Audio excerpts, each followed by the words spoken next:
Welcome, റഹ്മാനാണ്. Cell injury video സീരീസിൽ നമ്മൾ ഈ വീഡിയോയിൽ സംസാരിക്കാൻ നെക്രോസിസിനെ കുറിച്ചിട്ടാണ്. കഴിഞ്ഞ വീഡിയോയിൽ നമ്മൾ അപ്പോപ്റ്റോസിസിനെ കുറിച്ച് പറഞ്ഞു. അപ്പോപ്റ്റോസിസ് ഇത് നമ്മൾ എക്സ്പ്ലെയിൻ ചെയ്ത് കഴിഞ്ഞു. So severe irreversible cell damage വന്നു കഴിഞ്ഞാൽ സെൽ ഡെത്തിന്റെ പ്രധാനപ്പെട്ട രണ്ട് വഴികളാണ്. ഒന്ന് അപ്പോപ്റ്റോസിസ്, രണ്ട് നെക്രോസിസ്. ഇത് പറഞ്ഞു നമ്മൾ ഇത് ഈ വീഡിയോയിൽ പറയും. So necrosis is basically death of cells and tissues in the living animal. Living അനിമലിൽ സെൽസ് ഡെത്ത് ആൻഡ് ടിഷ്യൂസ് നടക്കുന്നതാണ് necrosis. And necrosis is a pathological process. First point അതാണ്. Necrosis is a pathological process ആണ് എന്നുള്ളതാണ്. It consequence of severe cell injury and cell cannot return to normal. പഴയ രീതിയിലേക്ക് സെല്ലിന് തിരിച്ചു വരാൻ പറ്റില്ല. So necrosis is pathological. ഇതാണ് പ്രധാനപ്പെട്ട പോയിന്റ്. അപ്പോപ്റ്റോസിസ് നമ്മൾ പറഞ്ഞു can be pathological or it can be physiological ആകാം, പാത്തോളജിക്കൽ ആകാം. രണ്ട് രീതിയിലും സംഭവിക്കാം. ഇവിടെ ഓൺലി പാത്തോളജിക്കൽ, അത് മാത്രമേ ഉള്ളൂ. No physiological necrosis.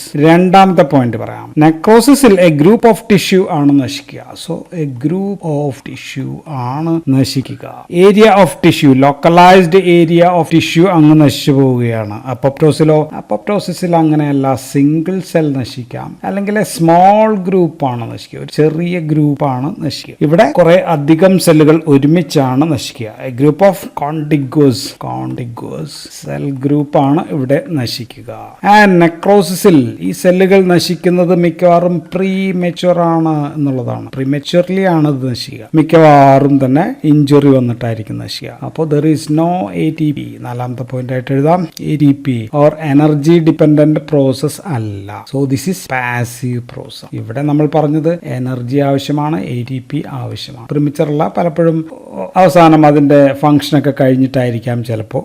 ആൻഡ് അഞ്ചാമത്തെ പോയിന്റ്, ഇവിടെ നശിക്കുന്ന ഈ സെല്ലുകൾ റപ്ചർ ചെയ്ത് ചുറ്റുപാടുമുള്ള സെല്ലിനെ നശിപ്പിക്കുന്നുണ്ട്. So there is inflammation. In necrosis there is inflammation ഉണ്ട്. Always there is inflammatory process. Surrounding tissues are damaged or there are inflammatory. അപ്പോപ്റ്റോസിസോ ഇറ്റ് ഈസ് നോൺ ഇൻഫ്ലമേറ്ററി ആയിരുന്നു എന്നാണ് നമ്മൾ പറഞ്ഞത്. ഇവിടെ നോ സെൽ ലീക്കേജ് ഇല്ല. ഇവിടെയോ ദർ ഈസ് സെൽ ലീക്കേജ് ഉണ്ട്.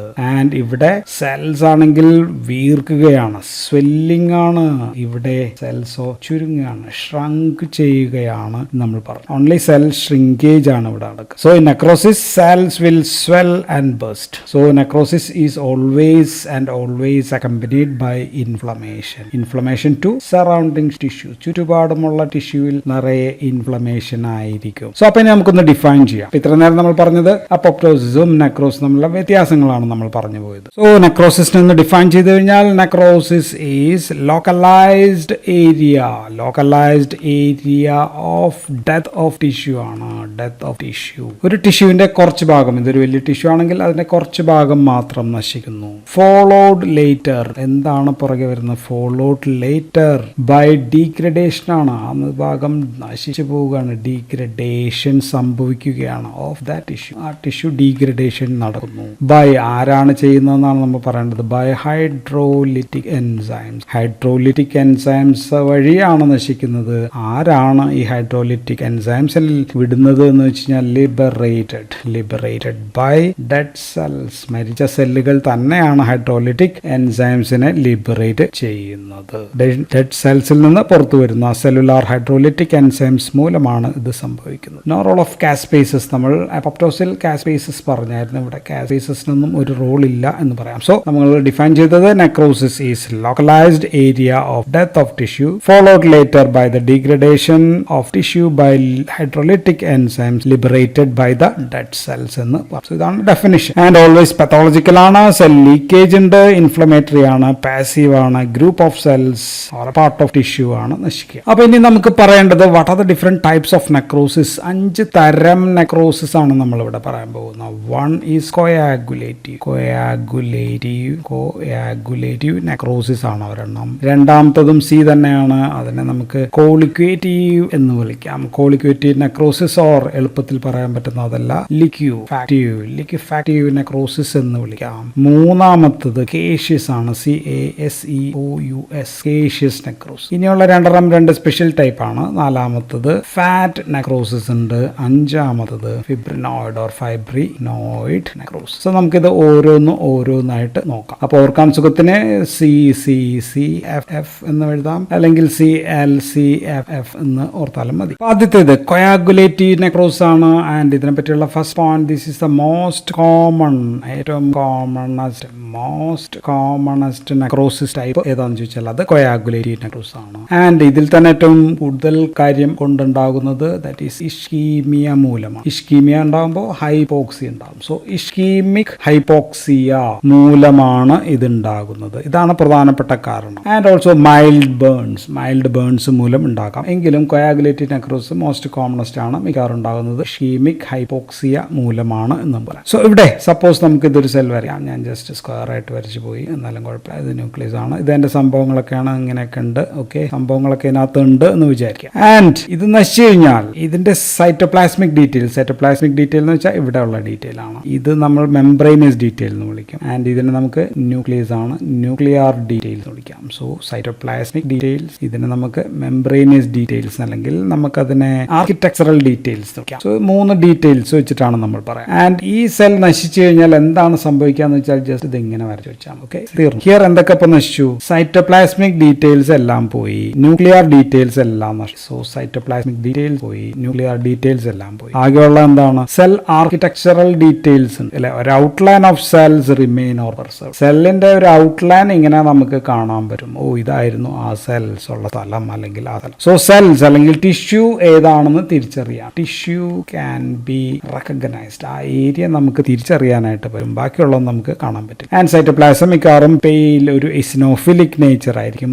ആൻഡ് ഇത് കറക്റ്റ് സൈസ് ആയി പോയി, കുറച്ചും കൂടി വലുതായിട്ട് വരക്കേണ്ടായിരുന്നു. സൊള്ളനാണെന്ന് നമുക്ക് അല്ല, വീർത്തിരിക്കുകയാണ് എന്ന് നമുക്ക് പറയാം. ആൻഡ് ന്യൂക്ലിയസിൽ സെൽ നശിക്കുമ്പോൾ എന്തൊക്കെ സംഭവിക്കും നമ്മൾ പറഞ്ഞു. എന്തൊക്കെയായിരുന്നു നമ്മൾ പറഞ്ഞത്? ഫിക്കനോസിസ് സംഭവിക്കാം എന്ന് വെച്ചാൽ ചെറുതാവുക, ചുരുങ്ങുക എന്നുള്ളതാണ്. ദെൻ കാരിയോർഹെക്സിസ് സംഭവിക്കാം, കാരിയോലൈസിസോ അത് നമ്മൾ സെൽ ഡെത്തിൽ പറഞ്ഞതാണ്. സോ അതെല്ലാം ഇവിടെ സംഭവിക്കും. ആൻഡ് ഇവിടെ എന്താണ് ഇതിനകത്ത് നടക്കുന്നത് വെച്ചാൽ, ഇതിനകത്ത് നടക്കുന്നത് കൊയാഗുലേഷൻ ഓഫ് പ്രോട്ടീൻസ് ആണ്. കൊയാഗുലേഷൻ ഓഫ് പ്രോട്ടീൻസ്, സെല്ലിനകത്തുള്ള എല്ലാം കൊയാഗുലേറ്റ് ചെയ്യുന്നു. അതിനുശേഷം അതെല്ലാം കൊയാഗുലേഷൻ ആൻഡ് ഡീനേച്ചറിങ് ഓഫ് പ്രോട്ടീൻസ് ആണ് ഇവിടെ നടക്കുക. അപ്പൊ സെൽസ് നോക്കി കഴിഞ്ഞാൽ നമുക്കൊരു സെല്ലിനെ നമുക്ക് എങ്ങനെ കാണാമെന്ന് വെച്ചാൽ we call them as ghost cell. ഒരു പ്രേതം എന്നൊക്കെ നമ്മൾ പറയില്ല, അതുപോലെ ghost cell or empty cell without anything inside ആയിരിക്കും നമ്മൾ കാണുക. ഓർ നമുക്ക് ഒന്നുമില്ലാത്ത സ്ഥലങ്ങളെ സ്റ്റോൺസ് എന്ന് നമുക്ക് വിളിക്കും. സോ സെൽസിന്റെ ഔട്ട്ലൈൻ മാത്രം കാണുന്ന, ചുറ്റും ഇൻഫ്ലമേറ്ററി, ഇവിടെയൊക്കെ ഇൻഫ്ലമേറ്ററി സെൽ ഇങ്ങനെ നമുക്ക് ചുറ്റും കാണാൻ പറ്റും. ഇതാണ് നമുക്ക് കൊയാഗുലേറ്റീവ് നെക്രോസിസ് എന്ന് പറയും. ആൻഡ് ഇത് എവിടെയാണ് പ്രധാനമായിട്ടും ഉണ്ടാകുന്നത് പ്രധാനമായിട്ടും ഹൈപ്പോക്സിയ മൂലമാണെന്ന് പറഞ്ഞു. ആൻഡ് പ്രധാനം അപ്പോൾ ഇൻഫാർഷൻ ആണ്, ബ്ലഡ് കിട്ടാതെ ഇരിക്കലാണ്. Blood supply to particular area is cut down, അതിനാണ് നമ്മൾ ഇൻഫാർഷൻ എന്ന് പറയാ. ആൻഡ് എല്ലാ സോളിഡ് ഓർഗൻസിലും ഇത് സംഭവിക്കാം. So this can happen in all solid organs. ഹൃദയത്തിലാണെങ്കിൽ മയോകാർഡിയൽ ഇൻഫാർഷൻ, കിഡ്നിയിൽ സംഭവിക്കാം, സ്പ്ലീനിൽ സംഭവിക്കാം. എക്സെപ്റ്റ് ഒരു സ്ഥലമുണ്ട്, ഒരു സ്ഥലത്ത് ഇത് നടക്കില്ല, എക്സെപ്റ്റ് ഇൻ ബ്രെയിനിൽ ദർ ഈസ് നോ കൊയാഗുലേറ്റീവ് നെക്രോസിസ് എന്ന് ഓർത്തിരിക്കുക. ബ്രെയിനിൽ ഇല്ല, ബാക്കി എല്ലായിടത്തും ഇത് സംഭവിക്കാം സോളിഡ് ഓർഗൻസിൽ. രണ്ടാമത്തെ നെക്രോസിസ് ഈസ് ലിക്വിഫാക്റ്റീവ് നെക്രോസിസ് ആണ്, അല്ലെങ്കിൽ നമ്മൾ സി ചേർത്തിട്ട് പറഞ്ഞത് കോളിക്വേറ്റീവ് എന്നും നമ്മൾ പറഞ്ഞു, കോളിക്വേറ്റീവ് നെക്രോസിസ്. സോ ഇവിടെ പുതു സെല്ലാണെങ്കിൽ ഞാൻ വീണ്ടും അതേ ഷേപ്പിൽ തന്നെ വരയ്ക്കാം. ഇവിടെ സെല്ലിന്റെ ഒരു ഡീറ്റെയിലും ഇല്ല. ഇവിടെ ഇതാണ് ലിക്വിഫാക്റ്റീവ് നെക്രോസിസ് നടന്നു കഴിഞ്ഞാൽ എന്തൊക്കെ ഇപ്പൊ ഇല്ല? ആർക്കിടെക്ചറൽ ഡീറ്റെയിൽസ് ഇല്ല, ഓക്കെ, സൈറ്റോപ്ലാസ്മിക് ഡീറ്റെയിൽസോ അതും ഇല്ല, ന്യൂക്ലിയർ ഡീറ്റെയിൽസ് അതും ഇല്ല, ഒരു ഡീറ്റെയിലും സെല്ലിനെ കുറിച്ച്. ഇവിടെ ഒരു സെൽ മറ്റേ പരസ്യം പറഞ്ഞാൽ പൊടി പോലും ഇല്ല കണ്ടുപിടിക്കാൻ എന്നൊക്കെ പറഞ്ഞ പോലെ, പക്ഷെ പൊടിയല്ല, ഇവിടെ ഒരു വെള്ളം പോലെ കിടപ്പുണ്ടാവും. ഇവിടെ cells then ഹൈഡ്രോലിറ്റിക് enzymes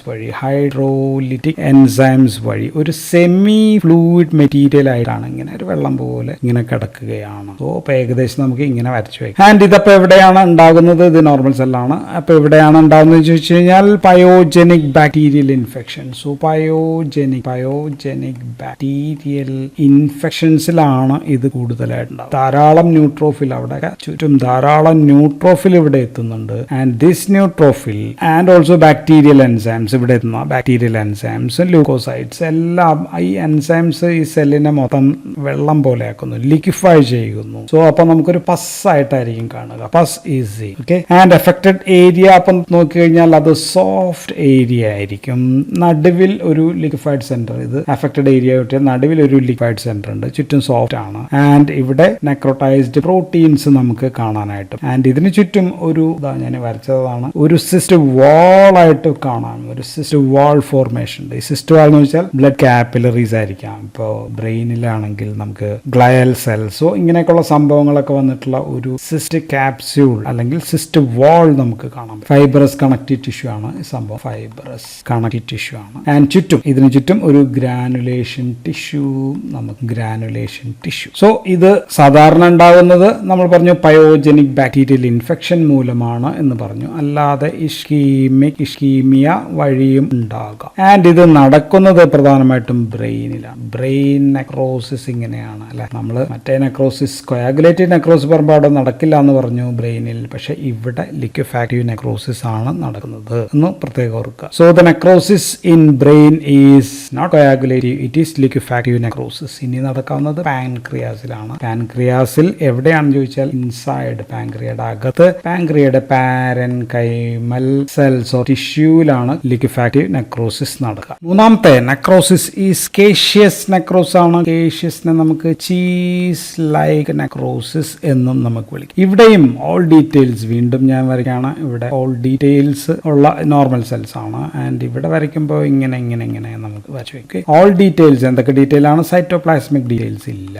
nuclear details ഇല്ല, സെൽ മെംബ്രെയിൻ അല്ലെങ്കിൽ ആർക്കിടെക്ചറൽ ഡീറ്റെയിൽസ് അത് ഒന്നും കാണുന്നില്ല. ഒരു ഡീറ്റെയിൽസും ഇല്ല, എല്ലാം നശിച്ചു. ആൻഡ് ഇവിടെ ലിക്വിഫാക്ഷൻ പക്ഷേ ഇല്ല, വെള്ളം പോലെ ആയിട്ടില്ല. സോഫ്റ്റ് യെല്ലോയിഷ് ഗ്രാനുലാർ ഭാഗമായിട്ടായിരിക്കും. സോ അതുകൊണ്ടാണ് ഞാൻ ഇങ്ങനെ വരച്ചത്. ഒരു ഗ്രാനുലാർ ഭാഗമായിട്ടായിരിക്കും കാണുക. ഒരു സെമി സോളിഡ് പരുവാണ്. അതുകൊണ്ടാണ് നമ്മൾ അതിനെ വാക്സി ചീസ് ലൈക്ക് എന്നാണ് അതിനെ വിളിക്കുക. Morphologically it looks like waxy cheese like morphology. So accumulation of structures ഇല്ലാത്ത amorphous debris in the area. ഇതൊരു ഡെബ്രിസ് ആണല്ലേ, അഴുക്ക്. Debris in the area of necrosis is seen in caseous necrosis. So നമ്മൾക്ക് ഇങ്ങനെയാണ് അതിനെ വരയ്ക്കുക. And granulomatous inflammatory reaction. ഇതിന് ചുറ്റും ഗ്രാനുലോമാറ്റേഴ്സ് ഇൻഫ്ലമേറ്ററി റിയാക്ഷൻസ് ആയിട്ട് നമുക്ക് കാണാം. സെൽസിനെ നമ്മൾ എപ്പിത്തീലിയോയിഡ് സെൽസ് എന്നാണ് വിളിക്കുക. എപ്പിത്തീലിയോയിഡ് സെൽസ് എന്ന് വെച്ചാൽ എന്താ? ദീസ് ആർ മോഡിഫൈഡ് മാക്രോഫേജസ് ആണ്. ജാൻ സെൽസ് ഓഫ് ലാംഗറാൻസ് അങ്ങനെയൊക്കെയുള്ള സെൽസുകളും ഇതിന്റെ കൂടെ കാണാം. Okay. And this can happen in lympho tissues, lymph നോഡിൽ സംഭവിക്കാം. ഇങ്ങനെയൊക്കെയുള്ള അടുത്ത് സംഭവിക്കാം. സോ ഇതൊരു കോമ്പിനേഷൻ ഓഫ് കൊയാഗുലേറ്റീവ് അല്ലെ, കൊയാഗുലേറ്റീവിന്റെയും ലിക്വിഫാക്റ്റീവിന്റെയും ഒരു കോമ്പിനേഷൻ ആണ് കേഷ്യസ് എന്ന് പറയുന്നത്. പ്രധാനമായിട്ടും ഇത് കാണുക ഇൻ ദ ലങ്സിലാണ്. So this is more seen in the ലങ്സിൽ അസോസിയേറ്റഡ് വിത്ത് ഇൻഫെക്ഷൻ വരുമ്പോൾ ലങ്സിലാണ് കാണുക. അപ്പൊ ലങ്സിൽ വരുന്ന പ്രധാനപ്പെട്ട ഒരു ഇൻഫെക്ഷൻ പെട്ടെന്ന് ഓർക്കുമ്പോൾ തന്നെ നമുക്ക് മൈക്കോബാക്ടീരിയം ട്യൂബർകുലോസിസ് ആയിരിക്കും നമ്മുടെ ഓർമ്മ വരും. സോ മൈക്കോബാക്ടീരിയം ട്യൂബർകുലോസിസ് ഓർ TB-യിൽ നമുക്കിത് കാണാം. പിന്നെ ഒരു കാണാവുന്നത് സിഫിലിസ് കേസുകളിൽ ഇത് കാണാം. ഇതൊക്കെ ബാക്ടീരിയ ആണെങ്കിൽ ഫംഗൈ മൂലം, ഇൻ കേസ് ഓഫ് ഫംഗൈ ഒരെണ്ണം പറയുകയാണെങ്കിൽ ഹിസ്റ്റോപ്ലാസ്മോസിസിൽ നമുക്കിത് കാണാം. ദെൻ കോക്സിഡിയോ ഐഡോസൈറ്റ് മൈക്കോസിസ് ആ സംഭവത്തിലും നമുക്ക് ഇത് കാണാം. സോ ഇങ്ങനെയുള്ള സംഭവങ്ങൾ കാണാം. അടുത്ത നെക്രോസിസ് ഒരു സ്പെഷ്യൽ ടൈപ്പ് നെക്രോസിസ് ആണ്, നമ്മൾ ഫാറ്റ് നെക്രോസിസ് എന്ന് പറയും. സോ ഇത് ബിക്കോസ് ഓഫ് എക്സസീവ് ഫാറ്റ് ഉള്ള ഓർഗൻസിൽ ഉണ്ടാകുന്ന നെക്രോസിസ്. എവിടെയൊക്കെയാണ് എക്സസീവ് ഫാറ്റ് ഉള്ളത്? ഫീമെയിലിന്റെ ബ്രസ്റ്റിനകത്ത് ഒരുപാട് ഫാറ്റ് ഉണ്ട് നമുക്കറിയാം. ഒമന്റം G8 ഒമന്റത്തിൽ ധാരാളം ഫാറ്റ് ഉണ്ട്. പാൻക്രിയാസിന്റെ ചുറ്റും ധാരാളം ഫാറ്റ് ഉണ്ടല്ലോ, പെരി പാൻക്രിയാറ്റിക് ഏരിയാസ്. സോ ഈ സ്ഥലങ്ങളിലൊക്കെ നമുക്ക് ഇത്തരം ഫാറ്റ് നെക്രോസ് ആയിരിക്കും കാണുക. ഇവിടെ അഡിപ്പോസൈറ്റ്സ് ഡെഡ് ആവുക. അഡിപ്പോസൈറ്റ്സ് ആണ് ഫാറ്റ് സെൽസ് അല്ല. ഫാറ്റ് സെൽസ് അഡിപ്പോസൈറ്റ്സ് ചാവുന്നു. ആൻഡ് ഇതിൽ നിന്ന് അപ്പം എന്ത്, ചത്ത അഡിപ്പോസൈറ്റ്സിൽ നിന്ന് ഫാറ്റി ആസിഡ്സ് ലിബറേറ്റ് ചെയ്യും, ഫാറ്റി ആസിഡ്സ് റിലീസ് ചെയ്യും. ഫാറ്റി ആസിഡ്സ് ആണ്. And this will combine with calcium ആയിട്ട് ചേർന്ന് സാപ്പോണിഫിക്കേഷൻ നടക്കും. സാപ്പോണിഫിക്കേഷൻ അല്ല, സോപ്സ് എന്ന് വെച്ചാൽ എന്താ? Fatty acid plus potassium soap, sodium ഒക്കെയാണല്ലോ സോപ്പ്. സോ അതേപോലെ കാൽഷ്യം ആയിട്ട് കമ്പൈൻ ചെയ്യുമ്പോൾ ഇങ്ങനെ ഉണ്ടാവുന്നതാണ് calcium salts of fatty acid. Calcium fatty acid salt form ചെയ്യും. സോ ബ്രസ്റ്റ് ട്രോമയിൽ ഇതുണ്ടാവും. ബ്രസ്റ്റിൽ ഇപ്പോൾ എന്തെങ്കിലുമൊക്കെ ആക്സിഡന്റ് ഒന്ന് ട്രോമ വന്നു കഴിഞ്ഞാൽ we can see this type of fat necrosis ആയിരിക്കും നമുക്ക് കാണാം. പാൻക്രിയറ്റൈറ്റിസ് പെരി പാൻക്രിയറ്റൈറ്റിസ് ഏരിയയിലാണ് നമ്മൾ പറഞ്ഞത് ഇത് കാണാം. സോ ഈ ഫാറ്റ് നെക്രോസിസ് ഇപ്പോൾ ബ്രസ്റ്റ് നമ്മൾ എഴുതി, ദെൻ രണ്ട് ഭാഗത്താണ് നമ്മൾ പറഞ്ഞത്. ആൻഡ് ഈ ഫാറ്റ് നെക്രോസിൽ നോക്കിക്കഴിഞ്ഞാൽ അപ്പോൾ എങ്ങനെയായിരിക്കും ഒരു യെല്ലോയിഷ് വൈറ്റ് ഫേം ഡെപ്പോസിറ്റ്സ് ആയിരിക്കും നമ്മൾ കാണാം. അപ്പോൾ ഇങ്ങനെ ഒരു ഭാഗം ഉണ്ടെങ്കിൽ അതിലിങ്ങനെ yellowish white firm deposits of this fatty calcium saponification നടന്ന കാൽഷ്യം സോൾട്സ് നമുക്ക് കാണാം. ആൻഡ് മൊത്തത്തിൽ ഈ ഏരിയയെ നമുക്കൊരു ചോക്കി വൈറ്റ് അപ്പിയറൻസ് ആയിട്ടായിരിക്കും കാണുക എന്ന് പറയും. സോ പാൻക്രിയാറ്റിക് പാരൻകൈമയിൽ നമ്മൾ പറഞ്ഞത്, പാൻക്രിയാറ്റിക് പാരൻകൈമയിൽ നമ്മൾ ലിക്വിഫാക്റ്റീവ് നെക്രോസ് ആണ് പറഞ്ഞത്. ഇത് നമ്മൾ പറയുന്നത് പെരി പാങ്ക്രിയാറ്റിക്, ഇത് പാങ്ക്രിയസ് ആണെങ്കിൽ അതിനെ ചുറ്റുമുള്ള പെരി പാങ്ക്രിയാറ്റിക് ഫാറ്റിലാണ് നമ്മൾ പറയാം ഫാറ്റ് നെക്രോസിസ്. ഇവിടെ ലിക്വിഫാക്റ്റീവ് ആണ് ഓർക്കുക. അപ്പോൾ ലാസ്റ്റ് ടൈപ്പ് ഈസ് ഫൈബ്രിനോയിഡ് നെക്രോസിസ് ആണ് നമുക്ക് പറയേണ്ടത്. സോ ഇതൊരു വന്നു കഴിഞ്ഞാൽ ഒരു പിങ്ക് കളർ ഗ്ലോസി ആയിട്ടുള്ള ഒരു ഫൈബ്രിൻ ലൈക്ക് ആണ് കേട്ടോ. ഫൈബ്രിൻ ലൈക്ക് ഫോർമേഷൻ ആണ്. അതുകൊണ്ടാണ് ഫൈബ്രിനോയിഡ് എന്ന് പറയുന്നത്, അല്ലെങ്കിൽ ഫൈബ്രിൻ നെക്രോസിസ് എന്ന് പറഞ്ഞാൽ മതിയായിരുന്നു, ഫൈബ്രിനോയിഡ് നെക്രോസിസ്. ആൻഡ് ഇത് പ്രധാനമായിട്ടും കാണുക ബ്ലഡ് വെസൽസിലാണ്, രക്തക്കുഴലുകളിലാണ് ഇത് കൂടുതലായിട്ട്. Immunologic injury to blood vessels like auto immune disorders ഏതൊക്കെയാണ്? പോളിയാർട്രൈറ്റിസ് നോഡോസ അതിനകത്ത് കണ്ടേക്കാം. ദെൻ ഇമ്മ്യൂൺ കോംപ്ലക്സ് വാസ്കുലൈറ്റിസിൽ കാണാം. Then ആർത്തസ് reaction. സോ ഇങ്ങനെയൊക്കെയുള്ള ഇമ്മ്യൂണോളജിക്കലായിട്ടുള്ള പ്രശ്നങ്ങളിൽ ബ്ലഡ് വെസൽസിൽ കാണാം. അല്ലാതെയും കാണാം ബ്ലഡ് വെസൽസിൽ. ഇപ്പോൾ ഉദാഹരണം ആർട്ടീരിയോൾസിൽ ഇപ്പോൾ ഹൈപ്പർ ടെൻഷൻ ഉണ്ട്, സ്ഥിരമായി ഹൈപ്പർ ടെൻഷൻ ഒക്കെ ഉണ്ടെങ്കിലും ഇങ്ങനെയുള്ള പ്രശ്നങ്ങൾ കണ്ടേക്കാം. ആൻഡ് ഉണ്ടാവുന്നത് ബ്ലഡ് വെസൽസിന് 3 ലെയർ ഉണ്ടെന്ന് പറഞ്ഞു. ഇത് ട്യൂണിക്ക ഇന്റിമയാണ്, നടുവിലുള്ളതാണ് മീഡിയ, ദെൻ അഡ്വെന്റീഷ്യ. ഈ മീഡിയയിലാണ് ഇത് കാണുക, ഇൻ ദ മീഡിയ. ഇവിടെ ഒരു ഹയാലിൻ ലൈക്ക് ഡെപ്പോസിഷൻ ആണ്. ഹയാലിൻ എന്താണെന്ന് നമ്മൾ ഹയാലിൻ ചേഞ്ചസിൽ നമ്മൾ പറഞ്ഞതാണ്. സോ ഇതിന് ചുറ്റും ഹയാലിൻ ലൈക്ക് ഡെപ്പോസിഷൻ വന്നിട്ട് ഇവിടെയാണെന്ന് വിചാരിക്കുക. ആൻഡ് ഇതിന് ചുറ്റും ഇങ്ങനെ ഒരു ന്യൂട്രോഫിൽസിന്റെ ഡെബ്രീസ്. സോ ഞാൻ വീണ്ടും വരയ്ക്കാം. ഇത് 3 ആണെങ്കിൽ ഇവിടെ ന്യൂട്രോഫിലിന്റെ ഒരു ഡെബ്രീസ് നമുക്ക് കാണാം. ആ ഡെബ്രീസിനെ ല്യൂക്കോസൈറ്റോക്ലാസിസ് എന്നാണ് നമ്മൾ വിളിക്കുക. അപ്പോൾ ചിലപ്പോഴെങ്കിലും ബ്ലഡ് വെസൽസ് പൊട്ടിക്കഴിഞ്ഞാൽ ഹെമറേജ് ഒക്കെ ഉണ്ടാകാം. ഇനി അടുത്തൊരു കണ്ടീഷൻ റുമാറ്റിക് ഹാർട്ട് ഡിസീസിൽ ഉണ്ടാകുന്ന ACASCHOFF അഷ് ഓഫ് ബോഡീസ് എന്ന് പറയുന്ന സംഭവം ഇതുപോലെ ഉണ്ടാകുന്ന ഒരു ഫൈബ്രിനോയിഡ് നെക്രോസ് ആണ്. വേറൊരെണ്ണം നമ്മൾ ഓൾറെഡി പറഞ്ഞതാണ് സെങ്കേഴ്സ് ഡീജനറേഷൻ എന്ന് പറഞ്ഞത് നമ്മൾ ഹയാലിൻ നെക്രോസിസ് പറഞ്ഞപ്പോൾ നമ്മൾ പറഞ്ഞതാണ്. ഇതൊരു കൊയാഗുലേറ്റീവ് നെക്രോസിന്റെ ഒരു ടൈപ്പ് ഓഫ് കൊയാഗുലേറ്റീവ് നെക്രോസ് തന്നെയാണ്. എപ്പോഴാണ് ഉണ്ടാകുന്നത്? ടൈഫോയിഡ് ഫീവർ ഒക്കെ വന്നതിന് ശേഷം, അക്യൂട്ട് ടൈഫോയിഡ് ഒക്കെ വന്നതിന് ശേഷം റെക്ടസ് അബ്ഡോമിനൽ മസിൽസിൽ ഉണ്ടാകുന്ന ഹയാലിൻ ചേഞ്ചസിനെയാണ് നമ്മൾ സെങ്കേഴ്സ് ഡീജനറേഷൻ എന്ന്. സോ അപ്പോൾ നമ്മൾ കണ്ടത് ഡിഫറെന്റ് ടൈപ്സ് ഓഫ് നെക്രോസിസ് കണ്ടു, ഡെഫിനിഷൻ കണ്ടു, what's the difference between necrosis and apoptosis നമ്മൾ ആദ്യം പറഞ്ഞു. So that's all in this video. Thank you for watching.